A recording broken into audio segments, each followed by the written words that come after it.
Hi hello welcome back to our channel. ఇవాల్టి recipe చామదుంపల పులుసు ఎలా ప్రిపేర్ చేయాలో ఇవాళ చూద్దామండి.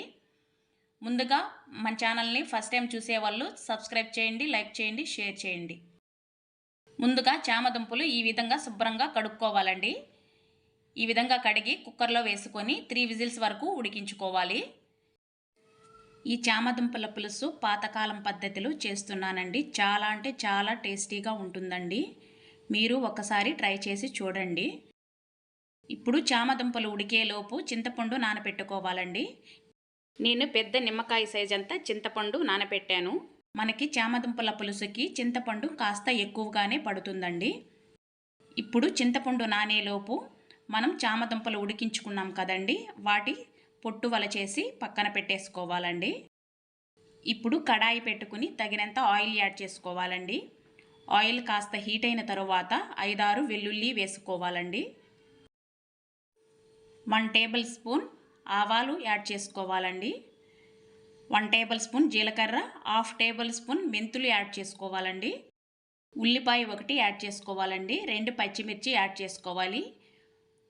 ఇప్పుడు ఇది కాస్త మగ్గించుకోవాలండి. కాస్త మగ్గిన తర్వాత 1/2 టేబుల్ స్పూన్ పసుపు యాడ్ చేసుకోవాలండి. మన రుచికి సరిపడా సాల్ట్ కూడా యాడ్ చేసుకొని మొత్తం మిశ్రమాన్ని ఒక్కసారి కలుపుకోవాలండి. ఈ విధంగా మగ్గిన తర్వాత ఉల్లిపాయ అనేది 1/2 టేబుల్ స్పూన్ అల్లం వెల్లుల్లి పేస్ట్ యాడ్ చేసుకోవాలండి.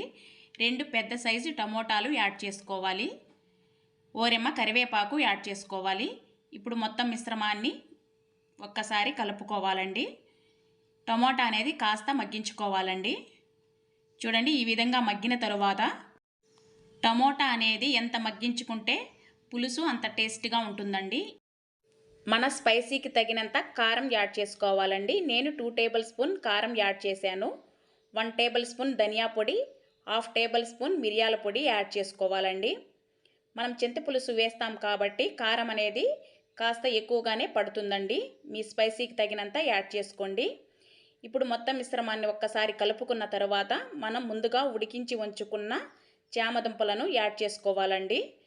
యాడ్ చేసి ఒక్కసారి మొత్తం కలుపుకోవాలండి. ఫ్లేమ్ సిమ్లో పెట్టుకుని 2 మినిట్స్ వరకు మగ్గించుకోవాలండి. చూడండి, 2 మినిట్స్ మగ్గిన తర్వాత ఈ విధంగా ఆయిల్ అనేది పైకి వచ్చే వరకు మగ్గించుకోవాలండి. అప్పుడే మనకు కూర అనేది టేస్ట్గా ఉంటుందండి. ఇప్పుడు మనం ముందుగా నానబెట్టి ఉంచుకున్న చింతపండు రసం ఇందులో యాడ్ చేసుకోవాలండి. మనకి పులుసు ఎంత కావాలో చూసి యాడ్ చేసుకోండి. మనకి సాల్ట్ తక్కువ అనిపిస్తే ఇప్పుడు వేసుకోవచ్చండి చూసి. ఇప్పుడు మూత పెట్టేసి 5 నిమిషాలు ఉడికించుకున్న తర్వాత కర్రీ అనేది చూడండి చాలా దగ్గరికి వచ్చేసింది. ఈ విధంగా ఉడికించుకుంటే మనకి రెడీ అయిపోయినట్టండి కర్రీ. ఇప్పుడు చివరిగా కాస్త కొత్తిమీర యాడ్ చేసుకుంటే పాతకాలం నాటి చామదుంపల పులుసు రెడీ అయిపోయిందండి.